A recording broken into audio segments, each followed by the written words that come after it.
Liverpool's absolutely full of them. So yeah, let's move on to that. Andy, we've had some questions from people about Liverpool. I tentatively call this time to get back on board Liverpool. Yeah, this is basically why I'm not considering Aubameyang and Kane, because I've got my eyes on Liverpool personally. So they've been sold in their thousands. They've got Chelsea and Newcastle up next. So could it be time to get back on board? If you're not already, still quite a few people with Salah. Mane is a massive differential right now. So FPL Fiddler says, is Salah a great pick with Chelsea and Newcastle up next and the golden boot to go for? Or are the likes of Martial and Man City mids better? A major league shocker. Liverpool can't keep clean sheets. Do we even need their defenders anymore? And is it actually, because they're so bad defensively, is it worth keeping Chelsea players against them? Because a lot of people look to kind of Pulisic in, for example, for Norwich, then to get rid, but is it now worth keeping him? So I'll come to you first, as you've got Pulisic, right? So what's your thinking there and in general around Liverpool?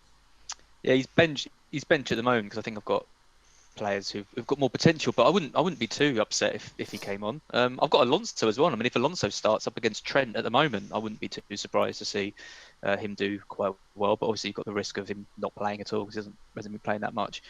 I mean, Liverpool were really, really poor yesterday, and I don't really care what Klopp says or anyone says. They are on the beach. You can just tell. Like, there's no way Van Dijk is making an error like that, before they've wrapped up the title.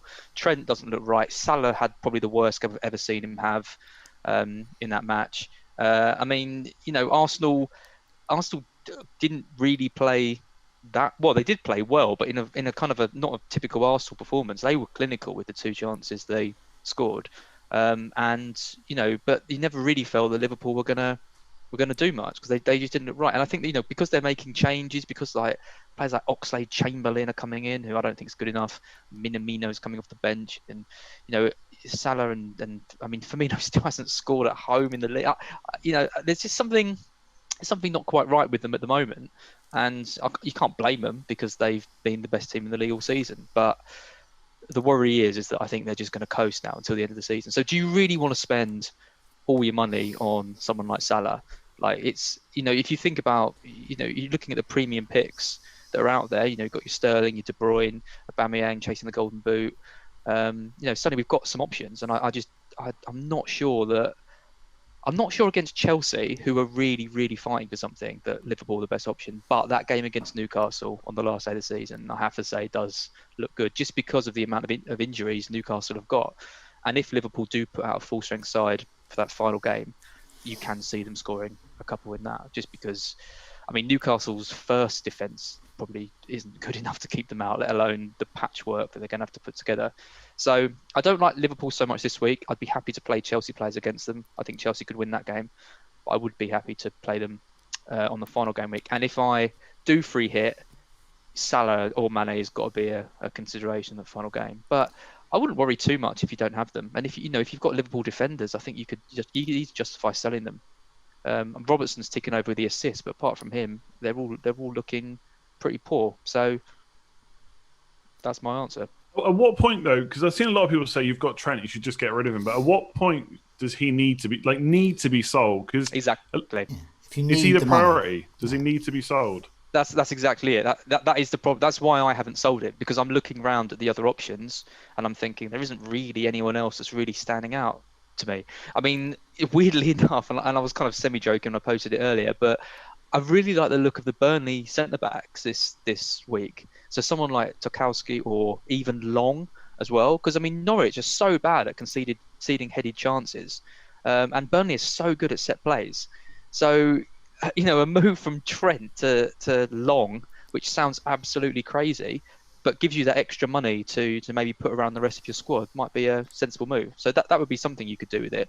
But if you've got other priorities, then yeah, I'd just leave Trent and just hope he gets a cheeky little assist from a set play or a free kick goal.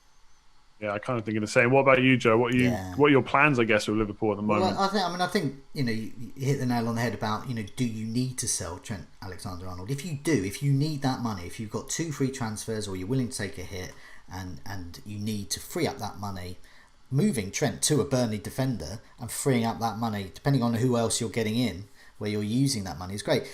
Personally, I'm looking at the top moves I'm looking at are actually downgrades. So, for example, the one I didn't do this week, for example, was say Mahrez to David Silva, or that could have been KDB to David Silva.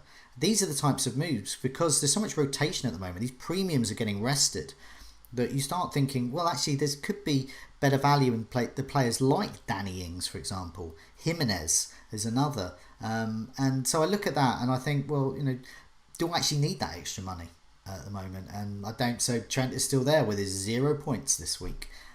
Robertson getting a bit better with those assists. The thing... It's weird with this lack of motivation, and I've mentioned this before, and Az will know about it. When Brighton were promoted, as soon as they were promoted, they did not push on to get the Championship. They just ticked along. Their motivation had gone, and that is the worry with me. And Salah's stats are both positive. Whether you're a glass half full or glass half empty type of FPL manager, Salah's amazing underachievement at the moment fits into that. So if you are quite an optimistic person, you will look at his expected goal stats over the last 2 matches, and he should have scored, according to those, at least 1, maybe 2 goals. You look at his expected assists, he should have had at least an assist. He should have had at least 3, maybe 4 goal returns of some kind, attacking involvement over 2 matches, but he hasn't. And is that because the lack of intensity? He's lost that slight sharpness, and has the whole team. When have we seen? I don't know the last time I saw Van Dijk make a mistake, but he did. I can't remember the last time Alisson made a mistake, but he did. It's not so much Salah's making the mistake. He's just that half. It's not half a yard short. That implies it's a pace issue. It's not. It's just that motivation, that intensity is perhaps not there. And so I'm sitting there with Salah in my team. I'm sitting there with good fixtures. I'm sitting there with a guy who's underachieving, who looks okay, eye test wise, but he's just not quite there. And so I don't know what to do with him, to be honest. And I'm probably going to keep him. If you don't know, I think my experience of playing this, if you don't know what to do with a player, just sort of keep them. And if there's other things you want to do those. I think you've got to, right? If you've got to keep him for that Newcastle match. I think you do have to. Yeah. I think he will be heavily captained. I say heavily captained. I think savvy managers who look at stats and fixtures will, but I think perhaps braver managers will look at that lack of motivation and go, hang your stats, hang your fixtures. This guy is just not going to do it. He's going to go for the rest of the season with a great expected goal involvement stats, but no actual goals. And Van Dijk's probably got another mistake in him. I reckon it's going to be the other way around. I think everyone's going to captain a Man City player against Norwich, and actually the smart play might be to go for Salah, who could be less captained at least. Like Salah's ownership in the top 10k right now, and I have to give a shout out to FPL Grape, who made a really obvious point, but I've never considered it before, that ownership changes in the top 10k, not necessarily just because of transfers, but because players who weren't well owned did really well. So it's propelled different people into the top 10k, which I didn't really consider before. But Salah's top 10k ownership is 43% right now. I can't even remember the last time it was that low. Mane's is less than 6%. They are huge differentials playing a Newcastle team who are the worst in the league since the restart. And we've said it the last couple of weeks. As a non-Salah owner, I feel extremely fortunate, I should say, that he hasn't got more points in the last 2 weeks. Like, Liverpool had 17 attempts in the box against Arsenal. Arsenal had 3. Like, on another day, Liverpool beat Arsenal. They just got lucky. You're right. How many times will Van Dijk make that mistake? My thinking is he might not make that mistake for another year, regardless of being on the beach or not. So the only thing I don't know is about whether to bring them in against Chelsea, because I don't think Chelsea's defence is very good, but I just don't think it's completely awful either. But that last day of the season, honestly, I'm looking at bringing in Salah just to captain in that last week, because I think everyone's going to go for Man City. I also think Golden Boot. And that's what I'm looking at. And also... Yeah, I was going to say Golden Boot as well.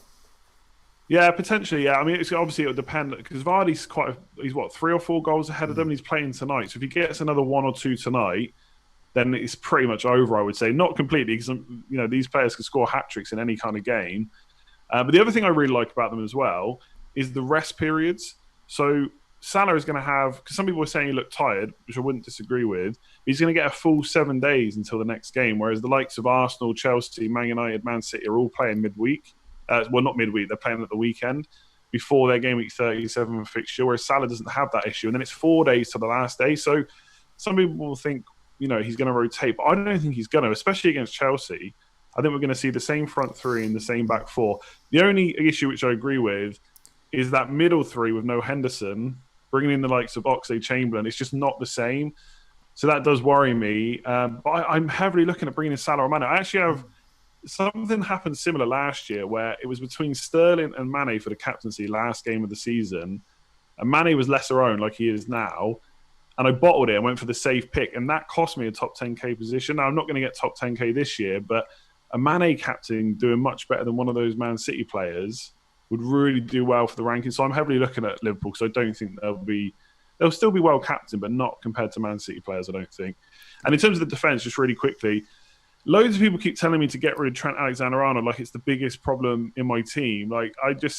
Liverpool's defence has been the fourth best since restart. If you like stats, fourth best. They're conceding just over 1 XG per game versus just under 1 for the rest of the season. So it's not massively awful from a stats perspective. They made a few mistakes, not good, of course. And you could say they're on the beach, but on another day they beat Arsenal, and we're not having this same conversation. So I don't own any of the attackers, but I am looking at bringing them in. So yeah, I still like Liverpool, I think. Trent remains to me as the defender with the biggest upside in terms of points. Like if you're making a straight swap of Trent to another defender, unless it's Alonso maybe, I don't think there's any defender that is more capable of scoring 15, 20 points than Trent. So unless you're doing something with the money, I think just making a defender swap just seems a bit pointless to me.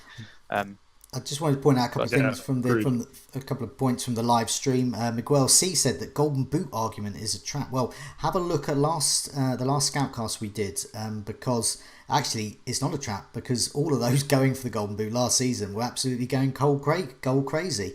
It really is important to these attackers. They always talk about it as well. It is an important thing, and of course I think part of it as well is that the players involved, the likes of Salah, Kane, Vardy, etc., they've all got pedigree of scoring heavily, so if they want to turn it on, they can do. It's just a question of have they got that motivation. And the other thing I want to mention is lots of talk about the golden shoe, which always makes me laugh, about players trying to go for the golden shoe. It makes it sound like a dance competition. I quite like that. Should we move on to